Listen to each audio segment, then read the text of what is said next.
Hello guys, welcome back to travel with music. ഒത്തിരി നാളുകൾക്ക് ശേഷമാണ് ഞങ്ങളൊരു വ്ളോഗ് അപ്ലോഡ് ചെയ്യുന്നത്.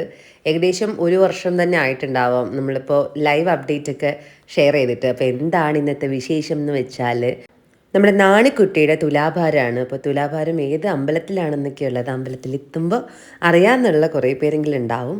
അപ്പോൾ അറിയുന്ന ആരെങ്കിലുമൊക്കെ ഉണ്ടെങ്കിൽ കമൻറ്റ് ചെയ്യൂ കേട്ടോ.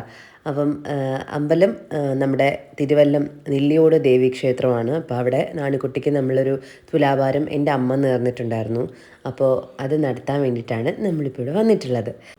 ഈ ഒരു അമ്പലവും ഞാനും ചേട്ടനും തമ്മിൽ ഒരുപാട് കണക്ഷനുണ്ട്. ഞങ്ങളുടെ എൻഗേജ്മെൻറ്റ് കഴിഞ്ഞ് ഞാനും ചേട്ടനും ഏറ്റവും കൂടുതൽ ഞങ്ങൾ മീറ്റ് ചെയ്യുന്നത് ഈ ഒരു അമ്പലത്തിലായിരുന്നു. അതുപോലെ ഞങ്ങളുടെ കല്യാണത്തിന് തടസ്സങ്ങൾ എന്തെങ്കിലുമൊക്കെ ഉണ്ടെങ്കിൽ മാറാനായിട്ട് സ്വയംവരാർച്ചനയൊക്കെ ചെയ്തത് ഈ അമ്പലത്തിലാണ്. അപ്പം ഈ ദേവിയുമായിട്ട് എനിക്ക് വളരെയധികം ആത്മബന്ധമുണ്ട്. എനിക്ക് അത്രയും വിശ്വാസവും എനിക്ക് അമ്മയുടെ അടുത്ത് പോകുന്നൊരു ഫീലാണ് ദേവിയുടെ അടുത്ത് പോകുമ്പം. വളരെ കാമൻ ക്വയറ്റ് ആയിട്ടുള്ള ഒരു അന്തരീക്ഷമാണ്. വലിയ ബഹളം റോഡിൻ്റെ സൈഡിലാണെങ്കിൽ പോലും വലിയ ബഹളമോ ഒന്നുമില്ല. നല്ല തണുത്ത കാറ്റിങ്ങനെ വീശുന്ന, നമുക്ക് ചെന്നിരിക്കുമ്പോൾ തന്നെ നമ്മൾ മൈൻഡൊക്കെ ഇങ്ങനെ വളരെ റിലാക്സ്ഡ് ആകുന്നൊരു അന്തരീക്ഷമുള്ളൊരു ക്ഷേത്രമാണിത്. പിന്നെ ഈ ക്ഷേത്രം ഒരുപാട് സിനിമകളിലൊക്കെ ഉണ്ട്. അപ്പം അത് അറിയുന്ന ആരെങ്കിലും ഉണ്ടെങ്കിൽ അതും നിങ്ങൾ കമൻറ്റ് ചെയ്യുക. ഒരുപാട് ഫേമസ് ആയിട്ടുള്ള കിരീടം പോലത്തെ അത്രയും വലിയ മൂവീസും ഒക്കെ ഇവിടെ ഷൂട്ട് ചെയ്തിട്ടുണ്ട്. ചെങ്കോല് അതൊക്കെ ഇവിടെ ഷൂട്ട് ചെയ്തിട്ടുണ്ട്. അപ്പം ലാൽ സാറ് നടന്നു വരുന്നതൊക്കെ ഈ ക്ഷേത്രത്തിന് ചുറ്റുമായിട്ടൊക്കെയാണ് കാണിക്കുന്നത്. എനിക്ക് കിരീടമാണോ ചെങ്കോലാണോ എന്ന് എനിക്ക് കറക്റ്റായിട്ട് ഓർമ്മയില്ല. അപ്പം എന്തായാലും അറിയുന്ന ആരെങ്കിലും ഉണ്ടെങ്കിൽ അതും കമൻറ്റ് ചെയ്യണം. നമ്മുടെ നാണിക്കുട്ടിയുടെ കാര്യം പറയുകയാണെങ്കിൽ, നമ്മുടെ നാണിക്കുട്ടിക്ക് 1 വയസ്സാകാൻ പോവുകയാണ്. അപ്പം അതിന് മുന്നേ നമ്മൾ എല്ലാ നേർച്ചയൊക്കെ നടത്തണമല്ലോ. അപ്പോൾ അങ്ങനെയാണ് നമ്മൾ തുലാഭാരം നടത്താനായിട്ട് കൊണ്ടുവന്നത്. പുള്ളിക്കാരി ആകെ മൊത്തം റെസ്റ്റ്ലെസ് ആയിട്ടിരിക്കുകയാണ്. ആകെ മൊത്തം ഒരു ഇറിറ്റേറ്റഡ് ആയിട്ടിരിക്കുകയാണ് പുള്ളിക്കാരി. കാരണം പുള്ളിക്കാരിക്കും എനിക്കും ചേട്ടനും ഒക്കെ പനിയാണ്. അപ്പം എന്നിട്ടും നമ്മൾ ആ ഒരു 1 ഇയർ ആകാറായി എന്നുള്ളതുകൊണ്ടാണ് നമ്മൾ കുളിച്ച് അമ്പലത്തിൽ വന്നത്. അപ്പം മോൾക്ക് അതിൻ്റേതായിട്ടുള്ള കുറച്ച് ബുദ്ധിമുട്ടൊക്കെ ഉണ്ട്. പിന്നെ മെയിൻ അവളുടെ ആവശ്യം എന്ന് വെച്ചാൽ അവിടെ മൊത്തം മണ്ണാണ്. ഇപ്പോൾ പിടിച്ച് നടക്കാനൊക്കെ തുടങ്ങിയതുകൊണ്ട് അവൾക്ക് ആ മണ്ണിലൊക്കെ കളിക്കാനും നടക്കാനും ഒക്കെയാണ് ഇഷ്ടം. അപ്പോൾ അതിൻ്റെ ഒരു ബഹളവും ഉണ്ട്. പിന്നെ ഉണ്ണിയമ്മ അവളെ ദേവിയുടെ നടയിലുള്ള ആ ഒരു മാർബിളിട്ട ഏരിയയിൽ കളിക്കാൻ വിട്ടപ്പോഴാണ് അവൾ ആക്ച്വലി ചില്ലായത്, അവൾ ഹാപ്പി ആയത്.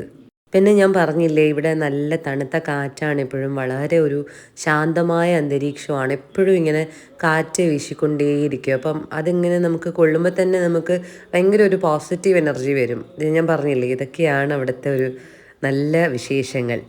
അപ്പം നമ്മുടെ നാണിക്കുട്ടി ഇതേ തുലാഭാരത്തിന് വേണ്ടിയിട്ട് റെഡിയായിട്ടിരിക്കുകയാണ്. പുള്ളിക്കാരി അങ്ങനെ നേരിയത് മുണ്ടൊക്കെ ഉടുത്ത് കുറിയൊക്കെ തൊട്ട് സുന്ദരി കുട്ടിയാവുന്നതാണ് നിങ്ങളിപ്പോൾ കാണുന്നത് കേട്ടോ. അവൾക്ക് പനി ആയതുകൊണ്ട് തന്നെ അവൾ ആകെ മൊത്തത്തിൽ അത്ര സന്തോഷത്തിലല്ല. അപ്പം അതാണ് ഒട്ടും ഹാപ്പി അല്ലാതിരിക്കുന്നത്. തുലാഭാരം നടത്തുന്ന സമയത്തൊക്കെ ഭയങ്കര കരച്ചിലായിരുന്നു കേട്ടോ.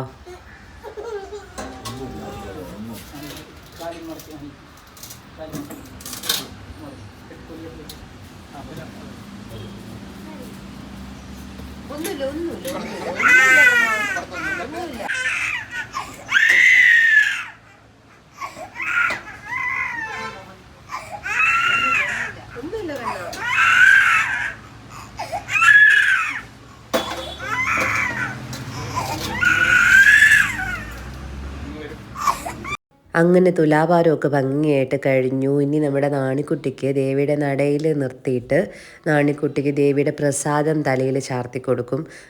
അങ്ങനെ ഒരു ചടങ്ങുണ്ട്. നമ്മൾ ഭദ്രകാളി ക്ഷേത്രങ്ങളിൽ പോയാൽ, വെള്ളായണി ക്ഷേത്രത്തിലൊക്കെ നമ്മൾ സ്ഥിരം കാണാറുള്ള കാഴ്ചകളാണ് ഇതൊക്കെ. അപ്പോൾ അങ്ങനെയൊക്കെ ചെയ്ത് പ്രാർത്ഥിച്ച് നമ്മുടെ നാണിക്കുട്ടി ദേവിയുടെ അനുഗ്രഹമൊക്കെ വാങ്ങി നേരെ പ്രസാദമൊക്കെ വാങ്ങി വീട്ടിലേക്ക് പോവാണ്. അടുത്തൊരു വീഡിയോ ആയിട്ട് കാണുന്നവരെ ബൈ ബൈ.